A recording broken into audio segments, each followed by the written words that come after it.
Welcome to another Walk in the Sun with the Reverend Paul Roberts and Andy Taylor.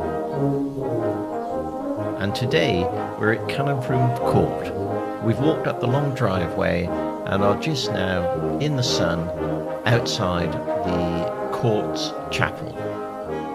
Yes, the church here at Canon Frome, almost the private chapel. I mean, it is the parish church for Canon Frome, but you can imagine, certainly in days gone by, all the servants will have been walking over from the court to the church on a Sunday to worship along with the family. I suspect they were very interested in keeping their jobs, and the master of the house quite liked a full congregation, so they had quite an incentive to be there. But here we are today, as I say, looking at Canon Frome Court, a massive country house, one of the old country houses of Britain. Now no longer in private hand, it's now an international community. It's had quite a checkered past, hasn't it? In the recent past, I believe it was a hippie commune at one point. I think it was. Been more recently acquired. And it was a secondary school as well in the 60s and 70s, perhaps even the 50s. So, yes, it's developed over the years. But some things haven't changed, and lots of the architecture of the house are recognisable from old photographs. And on the museum website, there's a feature of photographs then and now, and there's a photograph of the owner of the house then, Colonel Hopton, and several other officers at the doorway to the house, and a comparison of that doorway now. That's right, we do this every month, don't we? A regular feature, the camera returns, often pictures that are in the museum's possession, and return and to see what we can recognise. And some of them are quite difficult to work out. Some of the buildings have changed quite a lot, but there's often one feature, perhaps an unusual window, or a doorway or something like that, which gives you the clue as to what the original building was. It's pretty obvious here, though, isn't it? Canon Frome, the front door. You've got those gentlemen stood on there. Really, that you picture can't hasn't miss changed. It's obvious. And the officers there is Colonel Hopton and there is Colonel Pattersall, who was the honorary colonel of the Herefordshire Regiment. And I think the photograph is 1921 or 1923. And the caption is the principals going back for lunch after the dedication of the War Memorial at Ashburton. Ah, yes, and that's the memorial you see if you're driving through on the A417 through Ashburton. You go past the school, and then on the right-hand side, there's that little village green with the memorial and the memorial hall as well. That's right, yes. I mean, the memorial hall and the War Memorial there go together, and they cover, I think, 3 parishes: Ashburton, Stretton Grandison, and Canon Frome. And so the names of the fallen of each of those parishes is on that single memorial at Ashburton.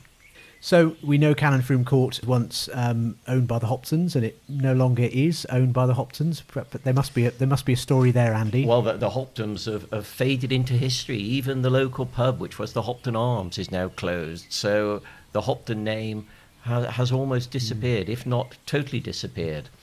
But it had one very famous owner, which was General Hopton, who fought in the Crimea War, the Indian Mutiny in South Africa, and was commander of all troops in Jersey at one stage. So a very distinguished individual. And there's quite an interesting story about him. I thought there probably would be.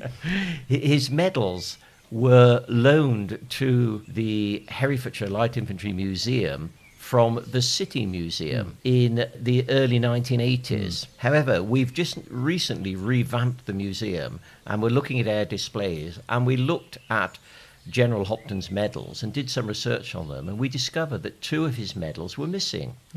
So we went back to the county museum. They did a search of their records and their stores, and they actually found one of the medals. So we now have his Knight Commander of the Bath breast star and neck badge. We have his Indian Mutiny medals, his Crimea medals, and we have his South Africa medals. We now have the Turkish Crimea medal to add to that, And the one which is still missing is Queen Victoria's Golden Jubilee medal. So for the first time in at least 30 years, we now have a more complete group than we had before. We have them all together. That's brilliant. And again, they're on the website, aren't they? Herefordshire Light Infantry Yes, Museum.com. they are. Yeah. There's a picture there. We do another monthly feature that the man behind the medals, if you like, and there's a bit of a feature on Hopton there, showing those. I mean, they're very impressive group of medals there. Showing some quite long service, really. Yeah, they are, and he was quite a character in that he was a very tall man, and he had a large bushy beard, and the photographs show him like that. But also, he was quite in advance of his time. When on operations in South Africa, he wore other ranks' uniform, so that he wasn't identifiable to the opposition as being a leader and officer. So quite unusual at the time, I imagine. It was. I mean, it didn't really happen until the middle of the First World War, when that became a common practice. So a forward thinker, and obviously quite a good military man. Yes, absolutely. And this was the first South African War, wasn't it? Really, so 1877 to 1879. Yes. Rather than the Boer War, which perhaps we're a little bit more familiar. But this was the time of Zulu. Yeah, that's right. Yes, yeah, Rorke's Drift and Isandlwana. That period. Yeah. Fascinating. He had this career in the army, but always kept those roots here back in Herefordshire, and became was he an honorary colonel, I think, at King's Shropshire Light Infantry when yes, he was in retirement. And the 4th Battalion of the King's Shropshire Light Infantry was the Herefordshire Militia. Right. And he was the honorary colonel of that battalion. So a close military connection. Both of his sons served in the army, and unfortunately were both killed during the First World War. And that really was the end of the direct Hopton line and association with Canon Frome Court.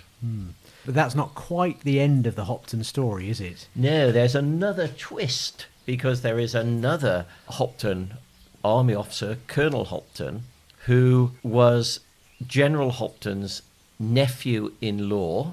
Right, I think I'm following this, Andy. It gets complicated. And he inherited, or his wife inherited, Canon Frome Court. He then changed his name to Hopton, so that the name Hopton would continue. He also served in the military and was a colonel, but he never served on operations. Okay. During the First World War, he was involved with ordnance support and supplies within the United Kingdom. Because he was a bit of a Renaissance man, wasn't he, really? Because he was a musician as well, a cellist, a member of the Royal Academy of Music. Yeah, yes. But I think shooting was perhaps his first love. Shooting was his thing, and there are several photographs. There's one in the Memorial Hall at Ashburton of him firing on his range, which he had built. And I think I'm right in saying that it was a 1,200-yard lane.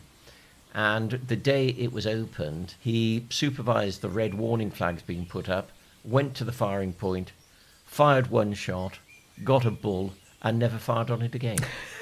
Amazing. Well, I suppose how can you top that? That's right. There's only one way to go from there, isn't there? Yeah. Really. So wonderful. And yes, I think there's that picture. If you only local listeners are in Ashburton Memorial Hall, there is a wonderful photo of him, I think, lying down in order to fire this absolutely massive rifle over that 12 or 1,500 yard range. I mean, it was absolutely incredible. I mean, I'm not quite certain what happened to the range after he had it built. I must have a look at the map, see if there are any footpaths over there, and go and walk around. But I know that during the Second World War, it was used as a short range by the local Home Guard unit. Right. Probably, I suspect, only 50 metres for weapon familiarisation and perhaps weapon zeroing. But yeah, so an interesting story of all of the Hoptons. And did he fired at Bisley, captained the rifle team? Yes, there, he did. He was instrumental in forming the Army Rifle Association, regularly fired at Bisley, and also fired in the British Olympic team in London in 1908. Wow, so a sort of sportsman, musician, first class shot. He was apparently a very big man, and you will see from the photographs on the website that he looks big. Rumour has it that his servants, who were all quite short, used to have boxes to stand on to look after his possessions, and clean his wash basin in his bathroom. Blimey. Yeah. Quite an interesting man, and he lived through until the 1930s, I believe. Is that right? Yes, he did. 1934, Yeah. I think he died, didn't he? Yep. So, and at that point, that was the end of the end of the Hopton line. It as was. far as we know. His wife lived in the south of France. There is a mausoleum on the side of the range that he built where he is buried. And his wife went to the south of France, and she died during the Second World War. The intention was that her body would be brought back and put with his in the mausoleum, but because of, obviously, the Second World War, that didn't happen, and I understand that she's now buried in the south of France. But that really was the end of the Hopton era at Canon Frome Court. An amazing story, really, linked with the regiment to a certain extent. Obviously, we have General Hopton's medals, and I think that underlines the fact, whilst the primary focus is the Herefordshire Regiment, later the Herefordshire Light Infantry, we reflect wider military history within the county as well. Yes, we do, and that's certainly something which we wish to do during this podcast as well, is to expose more of the broader and deeper military history that there is in Herefordshire, with thousands of years of military tradition. Dare I say, probably the men of Herefordshire spent a lot of time keeping the Welsh out of England. Those martial arts were honed many years ago and over long periods. We perhaps ought to go up to Stretton Grandison Church and pay our respects to those two sons. Yeah, Hopton it's just sons. just a short walk away, and it's a lovely little church on a slight slope. And on a sunny day like today, I'm sure it would be delightful there. So let's go and pull take on a look. do up our walking boots again and hike up there. Wonderful.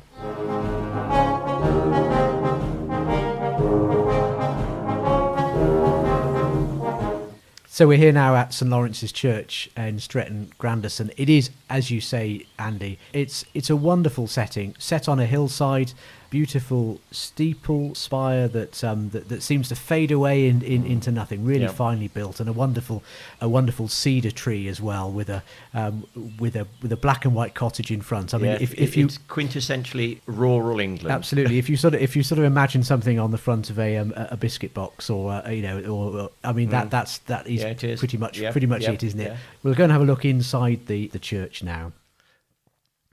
Many of the memorials inside the church, as we can see, are to the Hopton family, which is a little bit of a mystery as to why they are here in Stretton Grandison Church and not in the chapel at the big house. But it's a mystery I suspect that we will never know the answer to. So, certainly the land round here was all owned by the Hoptons, wasn't it? And, Yes, it was. I suspect they presented the living to the rectory as well. But particularly poignant amongst all the memorials is this wooden cross that we're looking at now. It is, and the inscription, the brass plaque which is with it, it is the original wooden marker cross of the grave of the son of General Hopton, from his grave where he was killed in Belgium during the First World War. So when it was replaced by a stone marker, the wooden cross was recovered and came to the church here and is on the wall as a memorial, which is quite something.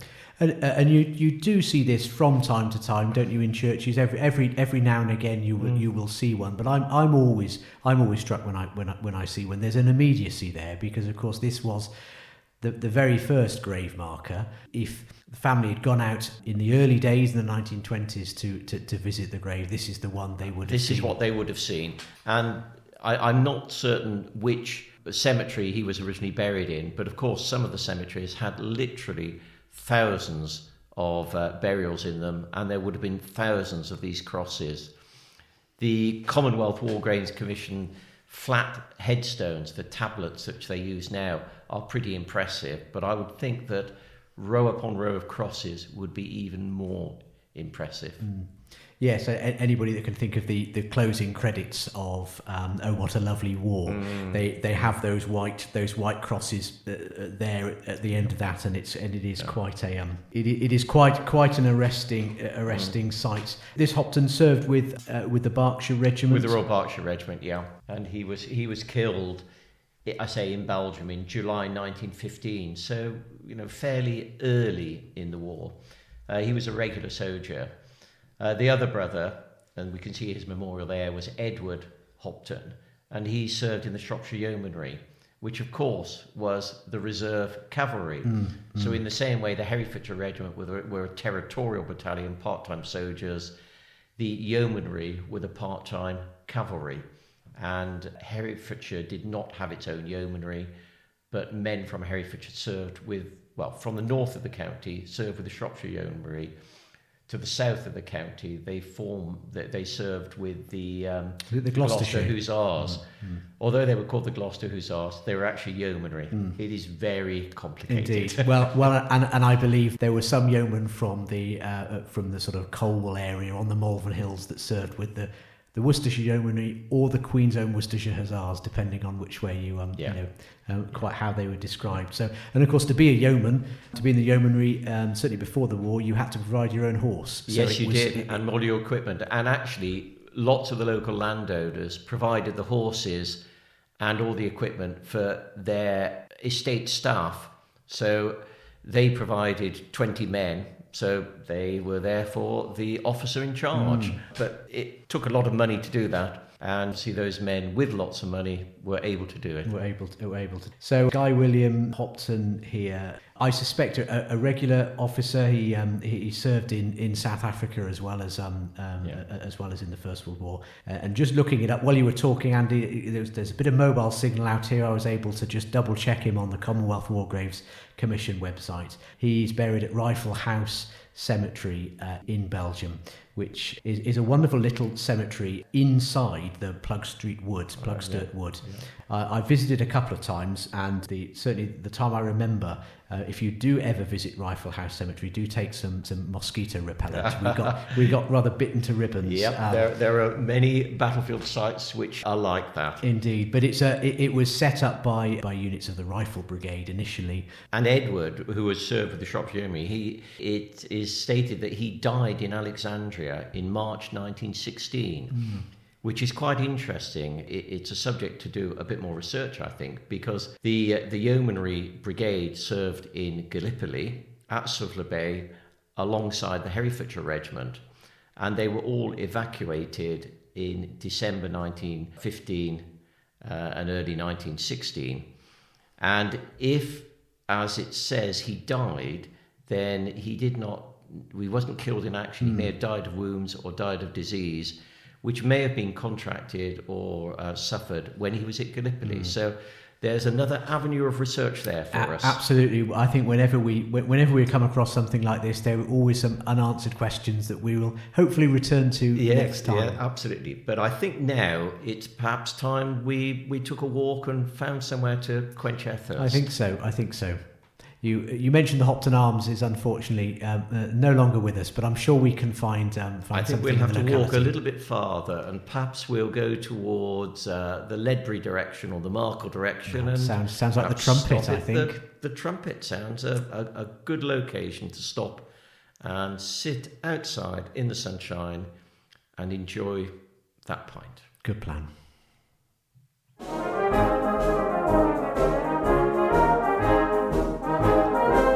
So here we are, Andy. My turn to buy the drinks this time. Good. So don't. I made sure you were sitting down first of all before I announced that. We're here at the Trumpet Inn at Trumpet. I mean, it's always been known as Trumpet Crossroads. I suspect it dates back to the post coaches, their post horn. I'm sure it did, and they would sound the post horn to signal the arrival of the mail and perhaps whatever else was to get the passengers out of the pub. Indeed, absolutely. It's certainly a Roman road, the A417 at this, and it crosses. We did have a little conversation about we couldn't quite remember what. And life is far too short to worry about road numbers. Exactly. It's the Ledbury to Hereford Road, I think we decided. We'll stick with that. There are some military associations, and I remember before the modernisation here, which took place about 10 years ago, I suppose now, there was the Honours Board for the Little Markle branch of the British Legion. And my grandfather was a founder member of the Little Markle branch of the British Legion when it formed in probably 1921-22.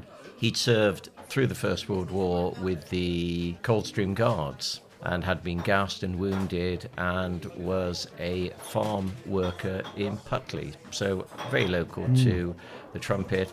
And I'm sure, like we are today, he probably enjoyed a nice pint here as well. I suspect he did. Funnily enough, in our last episode, we talked about the Lincolnshire Poacher and as the Regimental Quick March of the Herefordshire Regiment. We did, and it was a little bit of a mystery, unless you've managed to find something out. Well, we talked a lot about not knowing why the Lincolnshire Poacher was associated with the regiment.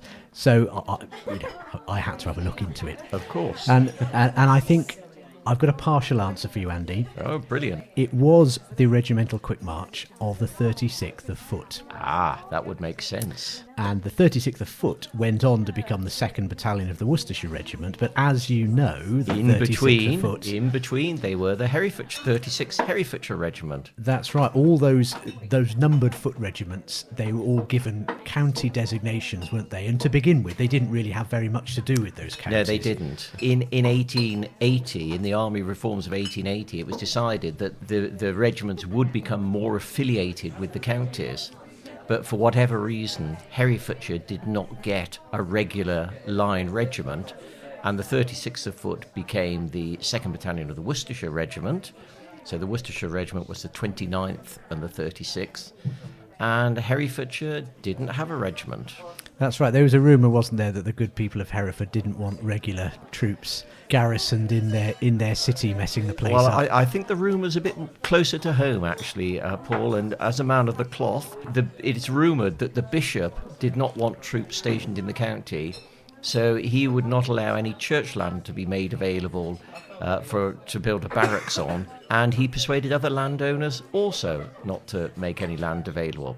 Whether that's true or not, I don't know, but it certainly makes a good story. It certainly does, and happily the Diocese of Hereford now have signed up to the Armed Forces Covenant, so they're a lot more supportive of the Armed Forces now. They have, and indeed, signing up to the Covenant is a great way forward, and I think that there is now far more understanding of the soldiery rather than Kipling's Tommy this and Tommy that. So, of course, looking into that as the 36th Foot's Regimental Quick March, the same tune, funnily enough, was used by the Lincolnshire Regiment. You would expect surprise. And indeed the 58th of Foot, which was the old Rutlandshire Regiment. Oh, that's towards Lincolnshire. Indeed, absolutely. They became the 2nd Northamptons.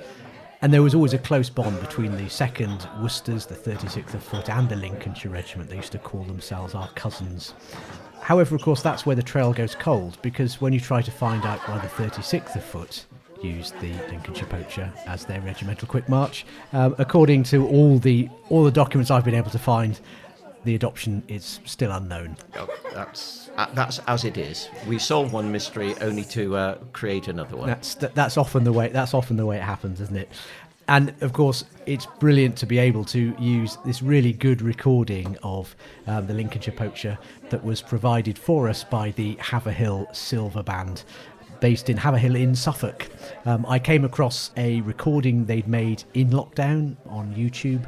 One of those ones where the multi-pictures of all the players coming in. That's brilliant. Right. And I contacted them and said, it's a brilliant recording. Could we use it? And they're very happy for us to use that, but they didn't want that recording. They wanted a better quality recording for us, which is absolutely brilliant. So that's what we now have. So that's right. They've sent us that over. So we're really, really grateful to the Haverhill Silver Band for accompanying our walks in the sun and our rests in the sun, enjoying a pint.